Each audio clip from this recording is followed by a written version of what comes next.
Well, hi, everyone. It's Mark Ferris from Panalytics. It's delightful to be with you for close to the next hour or so. I hope you're settled. It's a wonderful day here in Queensland, a wonderful winter's day. And I hope you're enjoying the beginning to the second half of the year. It's already July. It's July 8th. And a very warm welcome to you to this webinar on finding and converting high quality leads as an engine for your business growth. Now, many of you have been with us many times before. Welcome to all Panalytics members and clients. Welcome to those of you who are not yet Panalytics members and clients. You're probably familiar with Zoom, and you know that on the right-hand side, you have a control panel where you are welcome to enter your comments, questions, ideas, thoughts at any time. We may get to these during this webinar, though I like to respond to them when I have more time after the webinar sometimes. And we will be recording this webinar.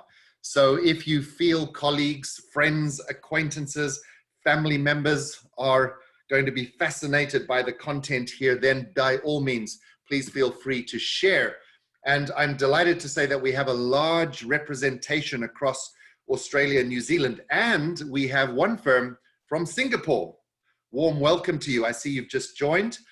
And we have both islands of New Zealand represented, Dunedin, way down the south up to Auckland, and across all the states of Australia. Many of our clients with us today, so that's great. A good attendance, and that's probably because this is an important topic. You know, what's more important in business than providing a product to your clients? But in order to do that, we have to attract those clients. We have to generate leads so that we can convert them into clients. And that's what we're going to be discussing today. I'm Mark Ferris. I've been with Panalytics about 3 years. I have a history with some of the largest multinational businesses as an advisor on marketing programs and implementation, consumer products companies, financial services companies. And I've spent 3 years trying to apply some of those learnings into the accounting profession and learning from many of you along the way as well. And it's a subject I thoroughly enjoy. There are three things I want us to focus on today, a little bit of background to this topic and why it's important, and then a specific approach to lead generation. My goal here is that you will do one thing differently in your business or in your lives as a result of this webinar. You'll take one learning and think a little bit differently or apply that into your business. Then I think you've spent the time wisely and it's been a worthy use of your resources. And finally, we'll look at a couple of ways which may help you going forward. So let's get right into this. I'd like to start with a quick description of Panalytics.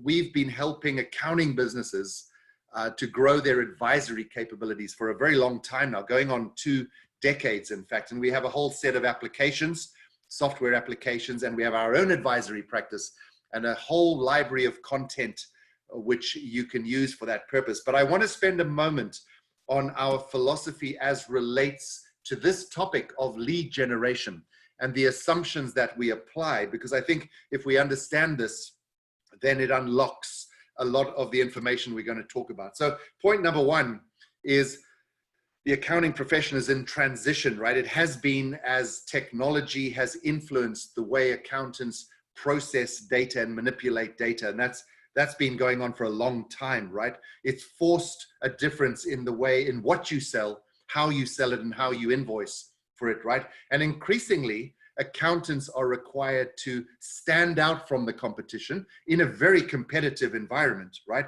There's lots of accountants who say they do tax and compliance, and how do you stand out among that group? So one way to think about this is to focus on your product. And I deliberately use the word product here because it's more manageable and more easy to define than when we talk about services, which are much more linked to the people who deliver those services, right?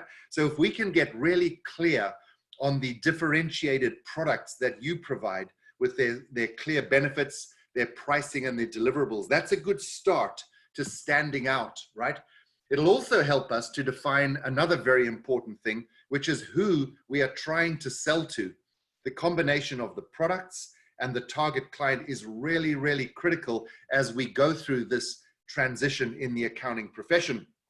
If we do get clear on that, our job as marketers has got much more simple, because rather than talking about the generalized services around compliance and taxation, etc., we can now get really specific on what it is that we sell and why it's different and why it benefits our clients and who it is that we want to work with. And if we have precise marketing communication, it's going to be easier to generate leads, right? And what happens if you generate leads? Some of those you translate into revenue. And that's good, right? We want more revenue in our businesses. Most of us are driven by growth, not all of us at all times. And there's different versions of that perception of growth, but we do like growth. And for those who get this right, because frankly, lots of people are not getting this right. If we get this right, there are abundant opportunities. So this is a little bit of the philosophy which sits behind Panalytics's view of this very important topic. Let's get into some more details. And I'm going to suggest to you that the premise for lead generation is really in three parts. And I've touched on some of this already, but defining your underlying message, who you are, right? Who you are and what you want to be as your business. We often talk about this as vision and purpose, your goals, what you're good at, how you're different, who you're targeting. This is the first bucket we'll discuss today. Then we'll get on to how we communicate that. And you know, I was looking at some of the questions you submitted before this webinar, and a lot of you want to talk about this without getting the message settled, right? You want to say, well, should I redo my website? Should I do more in social media? Is LinkedIn a good forum? Those are the kinds of questions. And I'm going to say they are virtually irrelevant if we don't have an astute and clear, well-defined message, right? Of course, how we communicate is important. But you know what's very wasteful is when we generate leads, we get people excited by us, and then we don't have the apparatus to continue and close that business. So we're going to spend a little time on execution, what we do with leads, right? These are the three pillars that I'd like to go through today. Let's get on with the message, right? So yes, we do talk about vision and purpose. And I know I mentioned this in a lot of webinars, right? But it continues to be incredibly important. In Panalytics, we have a tool called Vision Builder, which helps you to refine a lot of ideas and thoughts and history down into a couple of statements, sentences, which describe who you are and what you want to be.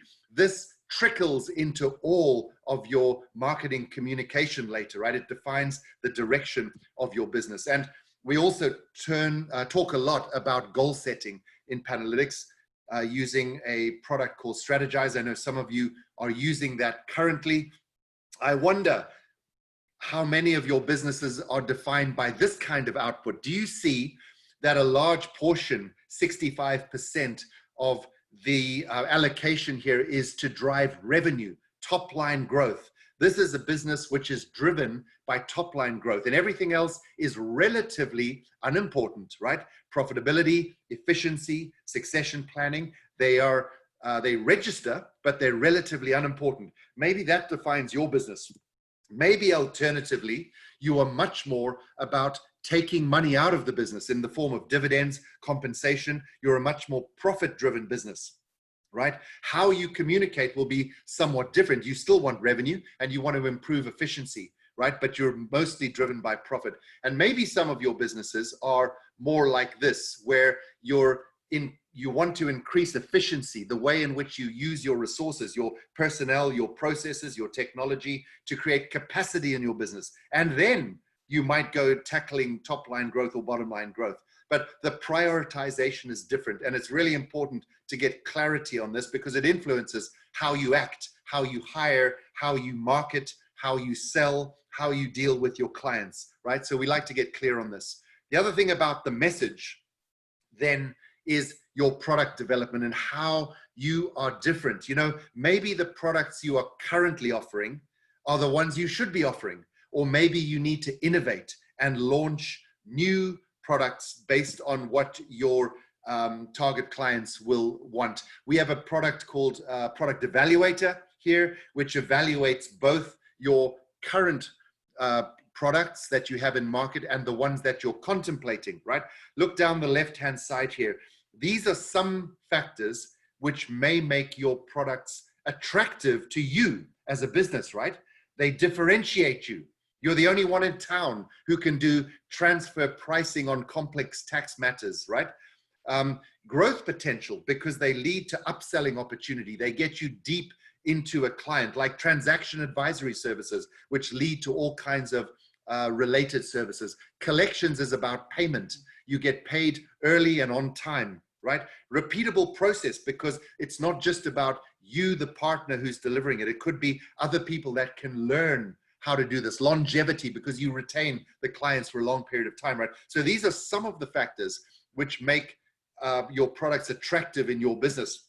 And we can then go through each of your offerings, right? This is a small excerpt from a project we did recently.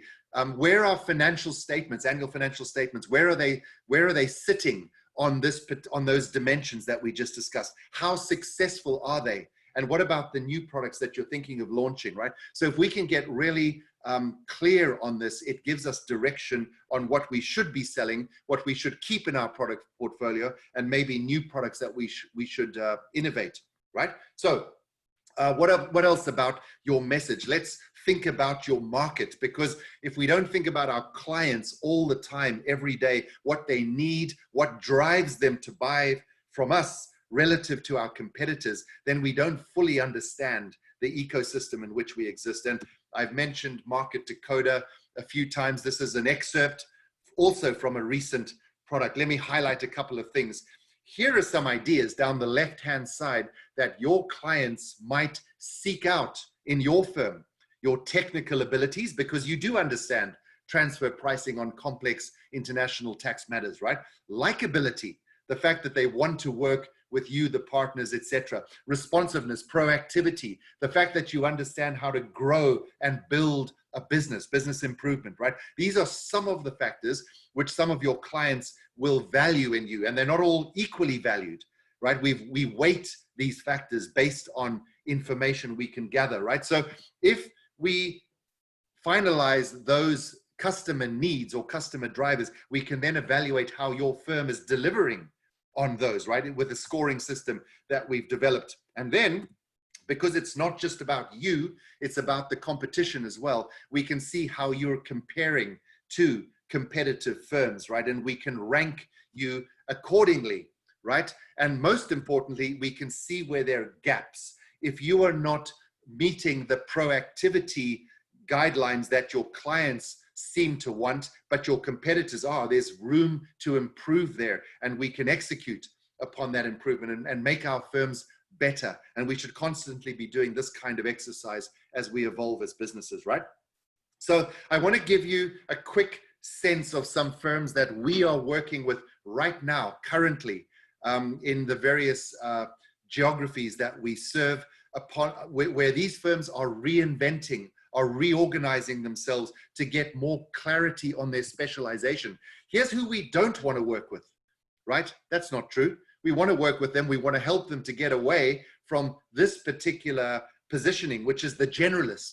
We are generalist accountants who do everything in the realm of accounting, finance, bookkeeping, and tax filings, etc. Right? It's very difficult to market that in this competitive environment, right? So here are some examples. This firm, owned by a Japanese who is qualified both in the USA and Japan, who is really focused on expatriate Japanese living in the United States. And she's built a very specific offering for those expatriates. And she's built a successful firm. She's building a successful firm based on that.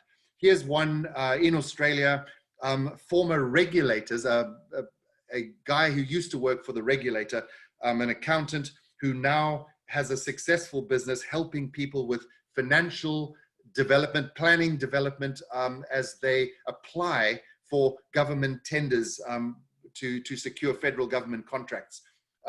A firm in the US, which is a rural firm, but has very strong connections with the local farming community, and for years has been advising them on how to exit their businesses over time and enable succession in their businesses, a complex subject which they've now resolved into a very specific service offering. in Perth, a member of a large accounting franchise, which has developed skill in the hospitality industry, particularly helping hospitality businesses to apply and gain licenses that they need in order to practice there. And they've become very good at the business planning and the marketing planning around that. A firm in the UK, relatively small in the UK, but with a large contingent in India. And what they promote is the ability to offer a high touch accounting and finance service, but it's all outsourced and offshored. And yet the client doesn't get any less attention. That's their specific competitive advantage. And then another firm I'll touch on later, actually, former Big Four colleagues who started a firm to exploit their understanding of the transaction advisory world, right? Having worked on large IPO projects. And their target clients, interestingly, are not the companies considering transactions or the companies considering listing their business, but in fact, they focus more on other Big Four partners and investment banks, because that's where they find the biggest source of these clients comes from. So these are some current activities where we are helping these firms emerge from generalization to specialization, and perhaps there's something in there that you can consider in your business. By the way, let me ask you to work a little right now, if you don't mind. And here's a poll. It's very, very simple.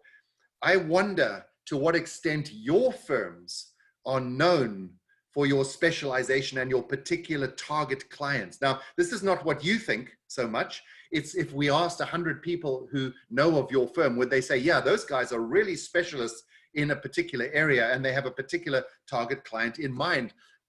Would most of those people say, absolutely, they're definitely specialists? Would they say, well, yeah, mostly? Or would they say, not really? I think they're kind of just generalists. And some would say, absolutely, they are just a generalist firm. Let's open up this poll and see what you think the people who know of your firm would say, right? So I'm seeing an enthusiastic response here. Thank you for your energies and contribution. It's nice to know that you're listening actively. And wow, we're getting a dead heat, although we now have a clear winner emerging. I'm going to leave this open for another 5 seconds or so. There's a couple of responses still coming in. Very active group, this. Thank you. Even though you may be eating your lunch, you're focused and attentive. Okay, look, the clear winner here, 56% is not really. Okay, there isn't a perception of specialization. Someone said definitely not. We have 28% it's somewhat, right? So actually exactly double, not really is double the responses of somewhat. And a couple of you said absolutely. So I think that's a positive sign. And I suspect your marketing challenges will be somewhat simpler because of that specialization. Let's go to the next area here, which is communication, right? Now, look, we could spend a day on the various nuances around how to communicate as marketers. I'm going to focus probably on the first line item there, which is content, right? Because I happen to believe that is by far the most important. Everything else is tactical, right? But if we can take the message that we've just agreed on and represent it in a powerful, impactful, memorable, shareable way, we're doing something good. So let's get into that. By the way, I looked at some of the questions, and I want to do a quick refresher on Marketing 101 here. Some of you didn't do a marketing course when you were studying. Some of you have learned it along the way. And I like to go back to the very basics and remind myself. So what is this marketing thing that we even talk about, right? Well, it tends to be represented like this. We go and say stuff. We do stuff. That's called communication.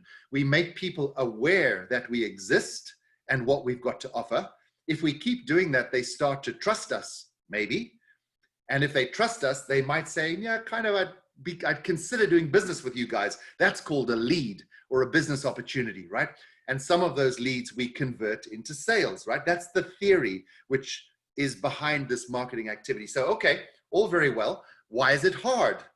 I mean, kind of sounds simple if you put it that way. Well, it's always been hard because of the competitive environment. But what's changed a lot is that your potential clients have tons of information before they even consider you. They've been to another 5 accountants' websites. They've talked to their friends. They've got a lot of digital data which they can analyze. They've got testimonials, references, a lot of free stuff on the internet, which says that, which guides them as to who they should work with. And they know what it costs to get that complex transfer pricing tax advice, because somewhere on the internet, it gives them some indicative pricing on that, right? So they're intelligent, they're aware, and they have a lot of information. That's what makes marketing challenging. And we're trying to stand out in that environment. So one of the tools we use in marketing, and I will argue it is an absolutely critical tool, is this one called content. So what is content? Well, that's really simple, because it's just kind of the things we say and write and present, and how we present ourselves, right? It's as broad as that. It's the way in which we represent ourselves through various media into that market, right? Okay, well, fine. Then how does this content marketing thing work, right? Well, you know, one thing I miss in this COVID environment is you used to be able to go into stores and you would have attractive people giving you free samples of the latest craft beer near my house, and cheese and pate and other cool things. And you could actually spend more time than you ought to sampling all of these delicacies, right? Well, that's kind of doesn't happen these days as much. But you know, that's the content marketing for accountants is exactly the same thing as the free sampling in a retail store. You provide free stuff and it's useful, right? That's what content marketing is. It's the provision of free, useful, hopefully interesting and memorable things. Now, let's look at a couple of examples. Some of it is written, and many of you do this already, right? You publish email newsletters, blogs, white papers. Some of them are more substantial, like books, ebooks, and so on, right? Guides. But what you're trying to do is engage with people and get them to respond and get them to share. And if you're good at storytelling, then this will be an easier task, right? Now, we see our clients publish many articles which are specific. Remember, let's go back to the way in which you've defined your product. This is the firm I mentioned in Sydney, which is building a lot of content around transactions. Remember, they want to be transaction advisory as a practice, right? So anything related to transactions is what they like to publish. They also like to engage with their clients and get their clients to respond. So here we have an example of a questionnaire about readiness for a management buyout, right? And they're publishing this not only to the end user clients, but also those intermediaries, because remember, like the investment banks and the other big four partners, because they are a source of clients, right? But anything they can do to engage. We can also personalize our content to some degree. We like to do interviews with our clients because the personality of your firm is contained to some degree in the personality of your partners. And we've run a number of interviews now with the senior partners of firms we work with. So written content, you see a lot of that, but some of it is more memorable and more engaging than others. What about video, right? We know that video gets generally good click-through rates. It's easier to consume for some people. It may be perceived to be more entertaining in some cases, but maybe less substantive in other cases, right? This often takes the form of webinars. Hey, wait, we're on a webinar right now. That's an example of video content, live video content, right? Though it can also be republished in a non-live forum, right? Tutorials and leadership messages. We like to help clients to do webinars. Increasingly, accountants are getting more comfortable with presenting themselves and their businesses. And if they are clear on the product and the target client, we have a good sense that they can make a difference and create an asset which they can repurpose and keep for a very long time, right? And continue to use. This is not a one-off thing, this video or written content, right? We have a couple of clients who are actually delivering podcasts right now, which is exciting. And a lot of clients focus a lot more on design, and there are ways to represent a lot of material in an attractive chart-based or infographic way. And then coded content. You know, increasingly, if you can get people to fill in a form, it could be as simple as a survey, but it could be some sort of interactive guide where people respond and give you information, and you can process that information and provide them with some kind of report. If you just get them thinking and active, right, then that can be quite a differentiating factor. This is a very colorful, bold example of a client in the United States who's taken our interactive guides and made them her own in her business, and gets a lot of input into these, which enables her to create deeper relationships with existing clients, but also attract new clients. Now, a quick run through some best practices on content creation, right? Because this remains important. And, you know, I want to remind you that when I am enjoying the free craft beer samples at the local store or the imported cheese, there's a strong probability I am not going to buy. But look, at least I'm trying it, right? And I'm telling my friends about it, and I'm aware of the brand name, right? So remember that marketing process, creating awareness, but it does take time. And consumers, and including clients of accounting firms, behave in a chaotic fashion in terms of their decision making. It's non-linear, right? So they may have to interact with you half a dozen times before they consider doing business with you, right? And this should be highly strategic, because we have a number of things that we should consider, right? First of all, we've talked about our products, our target clients, right? But how many leads do you need in your business? Think about that for a second. How many leads do you need in your business in order to reach your revenue or your profit goals? Is it 1? Is it 50? Or is it 500? If you're in the transaction advisory business, it may only be 3 or 4, because 1 or 2 big clients might get you exactly where you want to be. If you're in the tax and compliance business, it might mean 100, because you're only going to close 3% of those, right, to get to your revenue goals. So we need to be highly strategic and numerically focused. Also, please distinguish between the media you can control, that is your owned media, right? What you operate, your website, your digital newsletters, right? You can put anything in there. And as such, it probably will glean less trust than earned media, which is when reporters call you up, journalists, and they say, hey, we want you to make a comment on this, or we'd like to interview you because we think that you've done something interesting, right?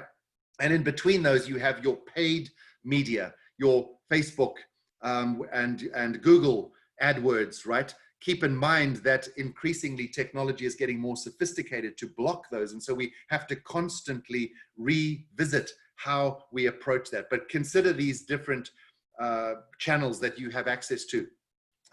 You know, content creation about storytelling and engaging and being current and exciting people and motivating people. It's not that easy. If it were easy, everyone would be doing it. And there's a lot of research on this particular topic. I can't share all of it, but I do want to mention that sometimes your marketing spend is expressed as a percentage of revenue. And this Gartner survey talks about successful marketers spending between 6.5% and 10%. And within that group, service consulting, which includes professional services and accountants, spending to be successful around 7.5%. So if your business is $1 million revenue business, right, the expectation here, based on this Gartner survey, would be that you'd be spending about $75,000 per annum on marketing, right? And they go on to say that a large body of that is dedicated to content, because that's where the hard part is, right? There's some more facts there that you can read at your leisure. You also have to measure in content marketing, right? We have to pick a couple of KPIs. There's some pretty obvious ones around open rates and web visits, etc., right? But at the end of the day, this is all about lead generation, not just the number that we generate, but also the quality. We have a product called Growth Equation, which asks businesses how many leads they generated in the last year. Many people cannot answer that question, either because they haven't defined leads accurately enough, or because they simply don't have tracking in place for that. Now, I want you to think about repurposing. Here's the good news on content, right? It's difficult to create. It's difficult to create so that it's powerful, but you can repurpose it. And there are many ways. Now, I want to give you an example focused on this very webinar that we're on. Now, let's say there's something sensible being said in this webinar. Let's say that for a second, right? Did you know that Zoom and Google and some other forums can create transcripts of this, right? So imagine that everything that I'm saying on this webinar could be read, right? Heaven forbid, right? But that's the case. And those transcripts can be created immediately. And if we just took that and edited it and made it into something that is a little bit more refined, right? Take out the craft beer stuff. We could post it on the website as an article, and we've suddenly boosted the metrics around SEO, and it looks like a substantive piece of work, right? But then we could break it up into a bunch of blog posts, for example, right? We could take slide by slide or the different themes, the 3 themes we're talking about today, and we could distribute those in blogs, and we could do something similar through email distribution, right? But hey, I think that you might have missed the webinar, but we took a particular point, which was whatever, communication, right? And I want to share that piece of it with you, not necessarily the whole thing, just that piece, so we can break it up accordingly. We have a discussion now with a podcast producer in the US who interviews people, and we're submitting ideas, and we've been accepted for a couple of ideas. So maybe your topics can be taken on by producers of podcasts who will interview you, thereby giving you more exposure. SlideShare is fairly new to me, I have to admit. It's now been acquired by LinkedIn, but this is a place where you can post your slideshows and get more eyeballs on them. And submitting your content to industry publications, right, who may find interest in a particular client you have, or a particular way you've solved a problem for a client, right? And they might publish that. And of course, at the very the small end is if we can take some of the content here and put it into very bite-sized pieces, then there may be appropriate content for distribution through the different social media platforms. You might want to go more substantial and say there's enough substance here for a white paper, and perhaps we can create a more visual depiction of this through infographics, charts. There's already a lot of data which sits behind this. And then finally, an ebook. You know, ebooks are not books. And I was looking at some research on sort of the volume, 3,000 words. I have no clue how many words I'll say on this webinar, but you don't need 400-page books, right? 3,000 words might be enough to persuade people. So what is it in your business? What is this core concept? Again, if you are clear on your product, your differentiation, your target clients, you will find something which may be able to be represented in these different forms. And that's the efficient use of content, right? So a couple more best practices, right? There's also some really interesting data which says that if you are an active content creator and distributor, and you think about your existing clients, you can increase retention because they want to work with people that they perceive to be smart and successful and innovative, right? So don't ignore the value of that. And, you know, habitually in your business, this is not about the marketing department who goes and creates content and distributes it, and everyone, it's no one else's job. Everyone should have a responsibility to promote content in the business. Doesn't matter who they are. And that can be as simple as just mentioning it to the people you're corresponding with it. There can be links in your email signatures, etc. But get into the habit of distributing this.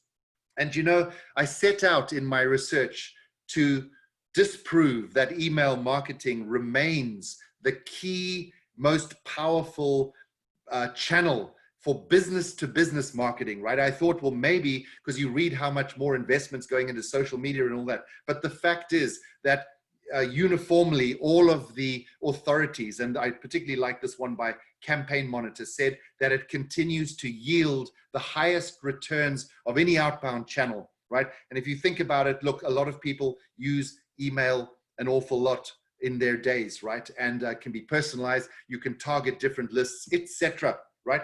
And then we get to the call to action. You know, I talked about content marketing, about giving free stuff that's useful. Remember that, free stuff that's useful, but we should always try to tag on a call to action to get them to do something right? It doesn't matter what it is. Set a meeting, request more information, complete this questionnaire, forward this to a friend, calculate a score, set, there's a number of things we can ask them to do, because if we get them to act, then we have a much better chance of getting them closer down that funnel to becoming business leads. Hey, can I ask you guys please to do yet another poll, right? And this is an equally simple one. I appreciate the activity on the last one. Let's be equally active here. So now I want to move. We're getting into the third thing we're going to talk about today. And we're talking about ensuring that we act quickly and efficiently when we get these business opportunities, because they're hard to come by. So when we get them, we've got to be absolutely astute and clear and decisive. Now, my question for you is, how would you rate yourselves on that? Would you say absolutely nothing escapes us? We are so quick. We've sold it before we've even received the brief, right? Or some of you will say, well, yeah, mostly we get this done. And others will say, we're kind of slow and it takes us a while to put a proposal together. Then we have to debate pricing for a long time. Then we have to get approval from that guy who takes a while, etc. And others will say, we're hopeless. This is not what we do well. We've got a lot of opportunities sitting out there, but which you just haven't acted on. Let's open this poll and see how you perceive yourselves in terms of the efficiency of acting on business opportunities which come into your business. And another active response, have I touched a nerve here in your businesses? Because I'm seeing a flood of quick responses and we have a winner emerging. I'm pleased to see there's some good news among some of you. There's no dire news. We have a 53% winner at this point. Okay, I'm going to give you 5 more seconds on this. Thank you for contributing actively here. 5, 3, 1. Great, let's close that poll. Look, 50%, just over 50% said somewhat, okay? So you're better than average, I guess, but a large percent of you, 31%, said not really. Congratulations to those few of you who said absolutely. This is really important, so that's a great thing. But the bulk of you said somewhat, right? Just over 50%. Let's now close that up and get onto this third and final piece of our discussion today, which is around execution and acting on these leads. I want to explain this by way of a case study, and I'm going back to my friends in Sydney, the guys who broke away from the Big Four firm. I'm changing names to protect the innocent, but they have 18 months ago started a practice, just 5 people. They want to be very boutique. As I say, they have this background as transaction advisory partners, having worked on some major transactions, both cross-border and also preparation for listing of businesses in Australia. And they've only been at it for 18 months, as I say, but they set up their website and they have been promoting themselves through newsletters, something we've been supporting them with, and customized content around transactions. I showed you an example of the management buyout type of approach. We've done a whole variety of things. We've interviewed one of the partners now, and a whole lot of content has been developed around that. Now, some time ago, a venture capitalist that was not known to them, we'll call him Jim, he was known to a friend of a friend, asked, who's been receiving their newsletter, asked about what they do with business valuations. Why? Because in the portfolio of this venture capital firm, they had a business which was about to raise additional capital and they wanted to get it valued. So they had imprinted in their mind the idea that this firm was active in that kind of area, but they didn't know anyone there. And they didn't act exactly as they were meant to from the newsletter, because that gives you a way to contact. They waited, and that's what a lot of your clients will do. And then they went on the website, found the info and sent through a, hey, do you guys do business valuations? If so, I'd like to talk, right? Andrew from the firm, not his real name, got on the phone and said, yes, Jim, let's talk about that. They had a 20-minute conversation, and Andrew was quick to say, this is absolutely what we're good at doing, and we'd love to help you here. The venture capitalist said, well, that's fine, because I did reach out to another 3 firms, one of which we currently work with.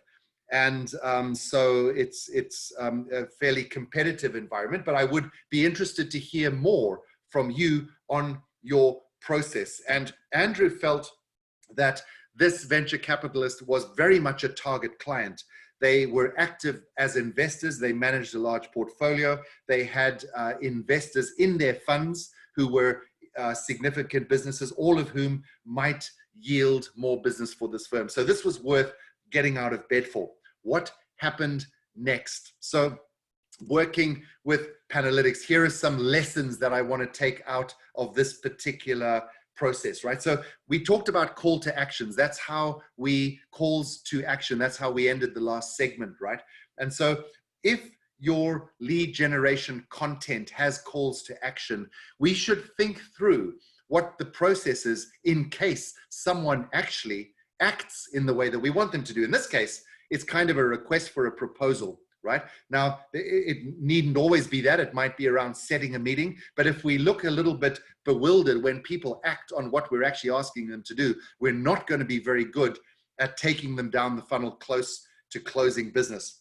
So we helped them with an electronic proposal form. And I'm going to get into more detail on this, right? So something that was designed, that suited, that was branded for their firm, which gave a little background on their firm, but it was electronic, and it was able, this went an hour after the phone call that I mentioned before, right? So the first thing was this electronic proposal form in this case. Now, we don't want to, as professional service people, we don't want to dehumanize what we do, right? We don't want to feel like a huge telecom company or a huge manufacturer consumer goods company where you feel like you're in a process. So personalization remains important. And in the electronic proposal form, there was a cover note. It was written by Andrew to personalize it. It can be as long or as short as he likes. He might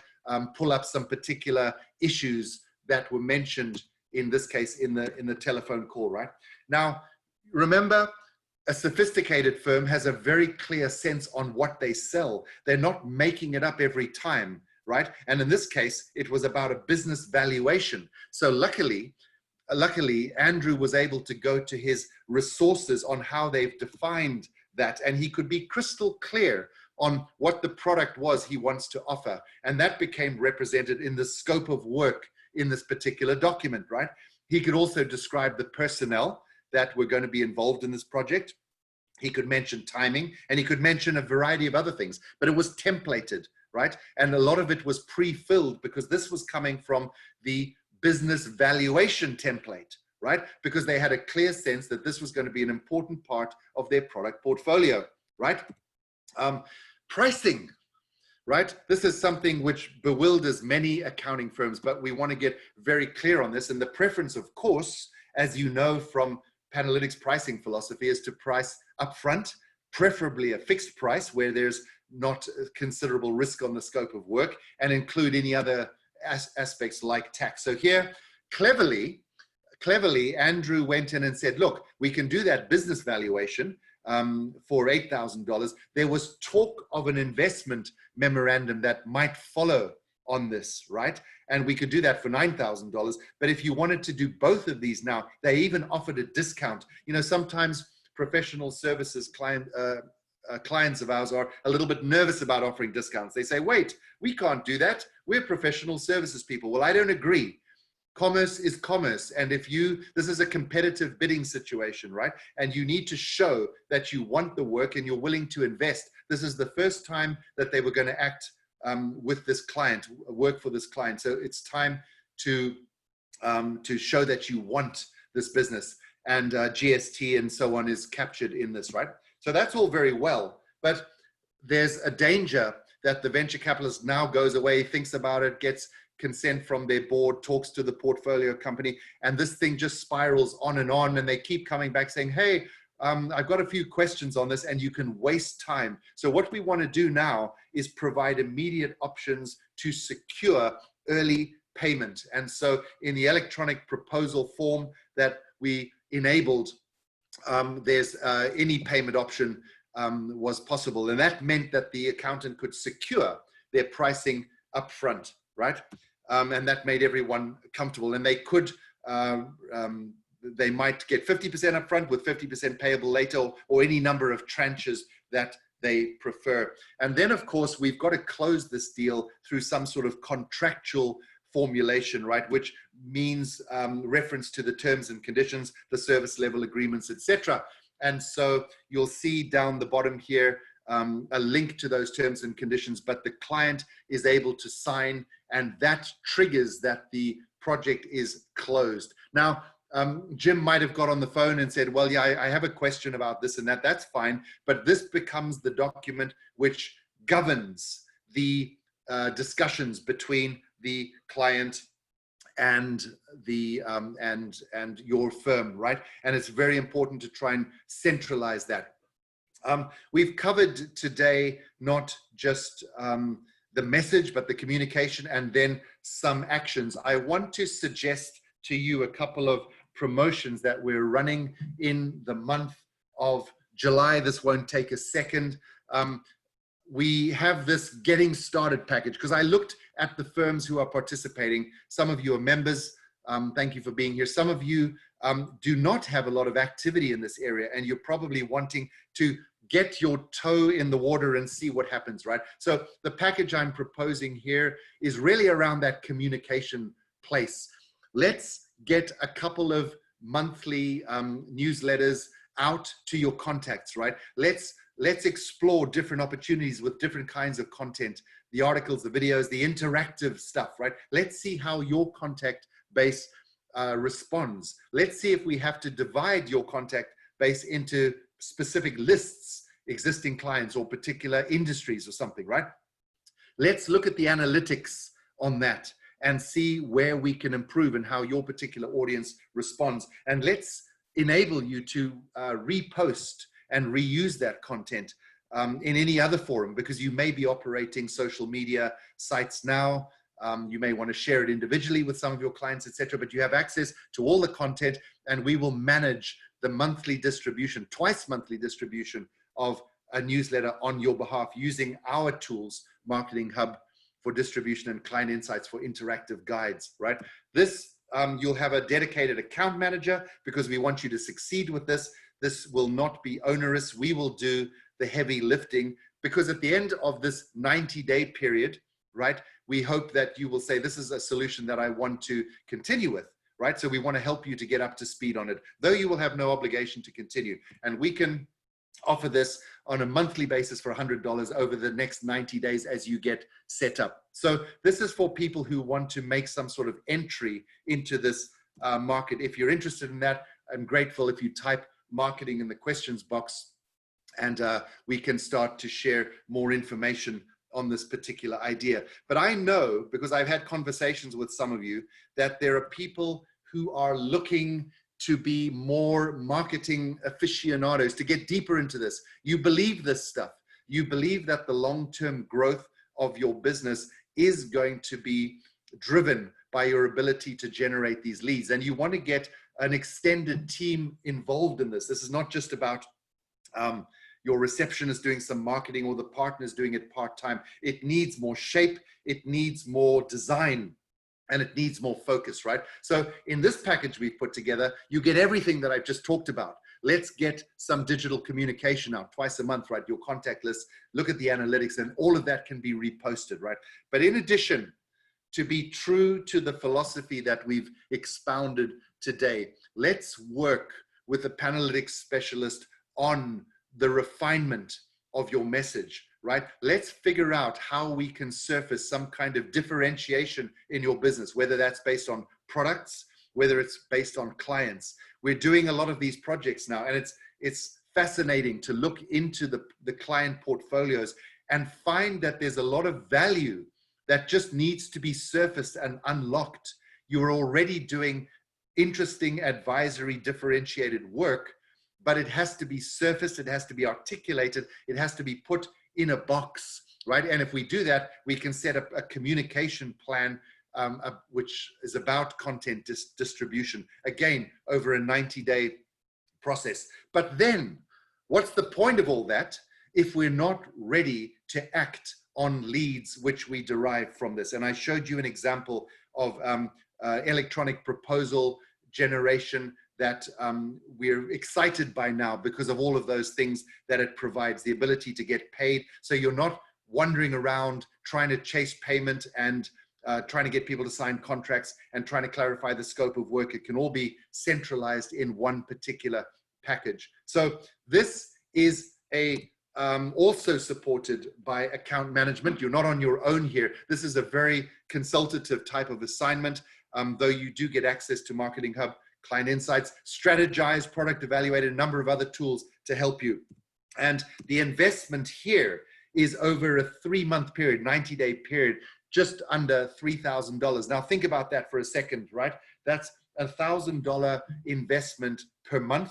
You can have as many team members involved in this process. And I believe I'm finding that to be a very energizing activity for firms as they start to articulate who they are, who they want to be, why they're doing it. That's the message part. They start helping to plan out the content, how to express who they are into the market in the best possible way. And they also are enjoying not having to deal with the old PDF proposal that they used to send out, and all of that's being updated now. So I'm particularly enjoying working with firms, as are my colleagues, on this. So please consider that. 2 packages, Marketing Aficionado and the Getting Started package. If you're interested, again, type marketing in the questions. We are resource constrained, which is I'm pleased to say that, in the sense that we have abundant client opportunity right now. So we're offering this to 5 firms in each of the regions we serve: North America, Europe, and Asia Pacific. I'd love to discuss that more with you if you have interest. And we're coming to the end of our time together now. Here's what we've discussed: the importance of clarity on that message, right? Please think hard about that. Don't make this about, should I invest more in Facebook or Google Ads, or should I do more in LinkedIn? Yes, that's important, but get that message right.